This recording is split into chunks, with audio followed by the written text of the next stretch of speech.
वीरो कैसा है? I hope you are fine and doing great. Ram Ram भाई सारे ने। तो आज मैं अपनी एक नई वीडियो लेकर आ गया हूँ जिसमें मैं अपना जीवन लाइफ में एक्सपीरियंस शेयर करूंगा।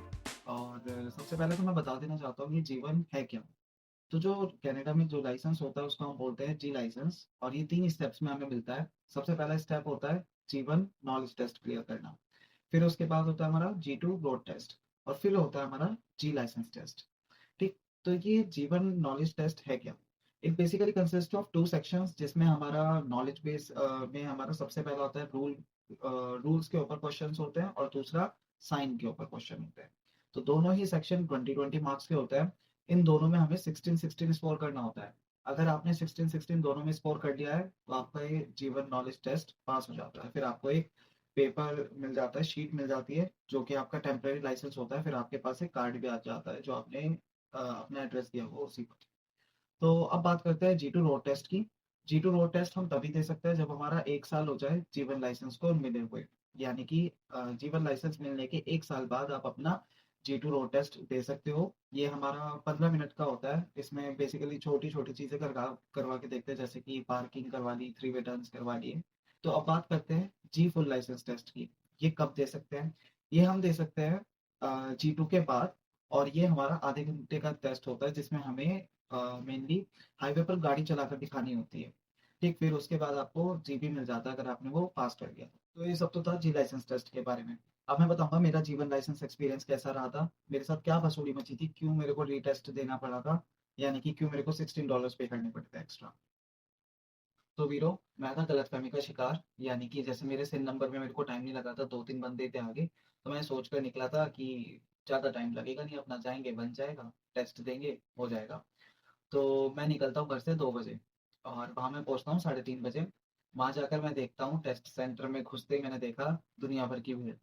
तो वहाँ बैठने की भी जगह नहीं है। तो अब मैंने कहा यार, अब पहुँच तो गए, करना तो है ही, कुछ ना कुछ गलती हो गई, कोई नहीं, गलतियों से ही सीखते हैं। तो वहाँ हमें टेस्ट सेंटर में घुसते ही सबसे पहले हमें टिकट लेना होता है। वहाँ सामने टिकट वाली मशीन होती है, तो वहाँ पर जाओ, अपने कुछ क्वेश्चंस का आंसर दो। फिर उसके बाद आपको टिकट मिल जाता है। तो जो मेरे को मिला था दैट वाज बी टिकट, और उसका नंबर था B053। तो ये टिकट लेने के बाद हमें वहाँ पर वेट करना होता है। वहाँ डिस्प्ले होती है, बिग डिस्प्ले, और उस पर हमें सबके नंबर्स आते रहते हैं। तो जब आपका नंबर आए, कॉल आए आपकी, जाओ, वहाँ पर काउंटर पर बुलाते हैं, आपका आई टेस्ट होता है। आई टेस्ट होने के बाद आपके कुछ क्वेश्चंस पूछे जाते हैं और कुछ फॉर्म फिल करवाया जाता है। फिर आपको टेस्ट सेंटर के अंदर भेज दिया जाता है, मतलब जहाँ पर नॉलेज टेस्ट रूम होता है, तो उसके अंदर भेज दिया जाता है आपको आपका टेस्ट देने के लिए। तो मैं जैसे 3:30 बजे पहुंचा, मैंने अपना टिकट वगैरह लेकर मैं अपना बैठ गया आराम से। अब वहाँ हो जाता है 1-1.5 घंटा बीत गया। अब आती है एक आंटी जी निकल के, मतलब स्टाफ मेंबर आती हैं। तो वो आकर बताती हैं कि जिनके भी सी टिकट्स हैं उन्हें पहले प्रायोरिटी दी जाएगी, और बी टिकट्स वालों को बाद में बुलाया जाएगा। यानी कि जो सी टिकट्स वाले हैं उनको पहले बुलाया जाएगा। अब वो मुड़कर जाने वाली थी, फिर दोबारा से आती हैं, फिर हमारी लंका लगा के जाने वाली थी। वो बोलती हैं कि जी, अगर कोई और भी आता है सी टिकट वाला, मतलब कोई और आता है टेस्ट सेंटर में और वो टिकट निकालता है और उसकी सी टिकट होती है, तो उसको ज्यादा प्रायोरिटी दी जाएगी। यानी कि जब तक टेस्ट सेंटर के अंदर सी टिकट्स रहेंगे तब तक आपका नंबर नहीं आने वाला। उनका कहने का मतलब सीधा सीधा ये था। तो मैं इस बात पे इसलिए गौर कर रहा हूँ क्योंकि मेरे को इन टिकट्स के बारे में कुछ नहीं पता था, ना शायद यूट्यूब पे कहीं पर ये इन्फॉर्मेशन है भी नहीं। तो मैं इसलिए आपके साथ ये इन्फॉर्मेशन शेयर करना चाहता हूँ, जिससे कि आपको पता रहे, आप इस बारे में अवेयर रहो। तो ये वाली बात हो गई। मैंने कहा ठीक है, तो वैसे ही यहाँ पर इतनी भीड़ है, ऊपर से इन्होंने ये प्रायोरिटी वाला और सीन कर दिया। अब बीत जाते हैं 2-3 घंटे और बीत जाते हैं। अब बच जाता है टाइम, इट वॉज अराउंड 6:30। तो वेट करते करते करते करते 6:30 पर मेरे को दिखा कि बी टिकट्स वालों के नंबर आने शुरू हो गए। तो मैं थोड़ा सा खुश हो गया। पर अब यहाँ पर एक और मसूड़ी फैलने दी, देखते हैं क्या। तो 6:40 पर मेरा नंबर आ गया, डिस्प्ले पर मेरा नंबर आया। मैं गया काउंटर पर, वहाँ पर उन्होंने मेरा आई टेस्ट करा और एक फॉर्म फिल करवाया। ठीक है। फिर उसके बाद उन्होंने मेरे को टेस्ट नॉलेज टेस्ट सेंटर के अंदर भेज दिया। मैं गया, वहाँ पे थोड़ी सी हमें कुछ फॉर्मेलिटीज करनी होती हैं।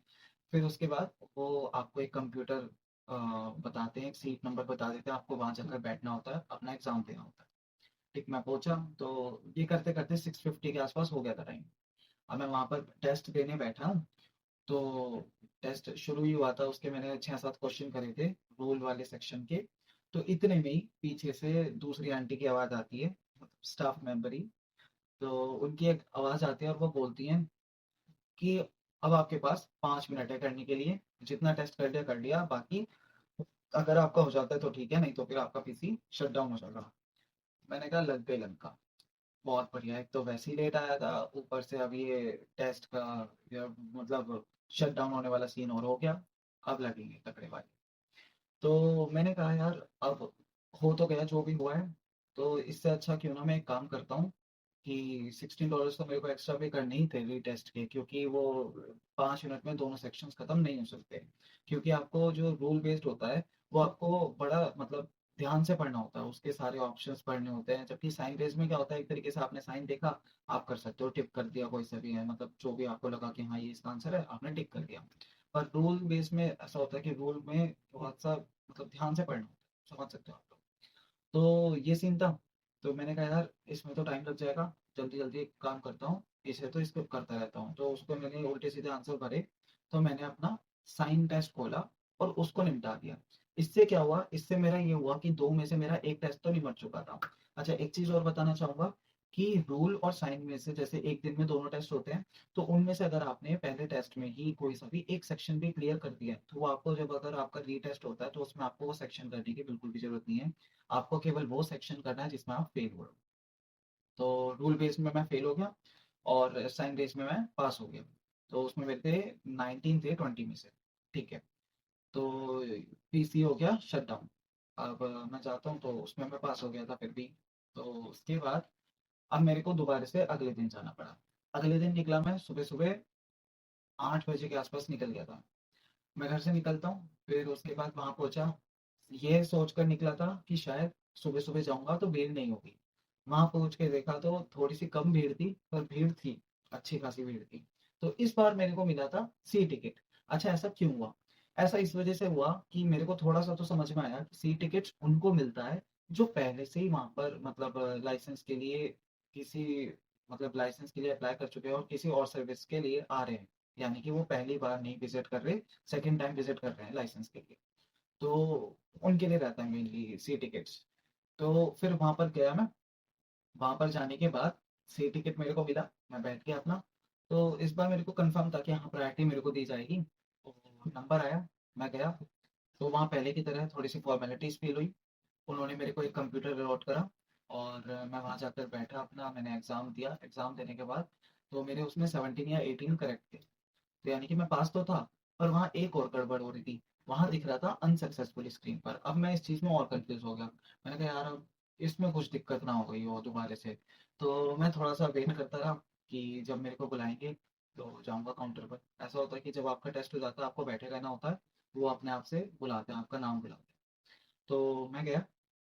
जाने के बाद मैंने उनसे कुछ नहीं बोला, मैंने कहा अपने आप देखेंगे, टेस्ट तो मैंने क्लियर कर ही लिया।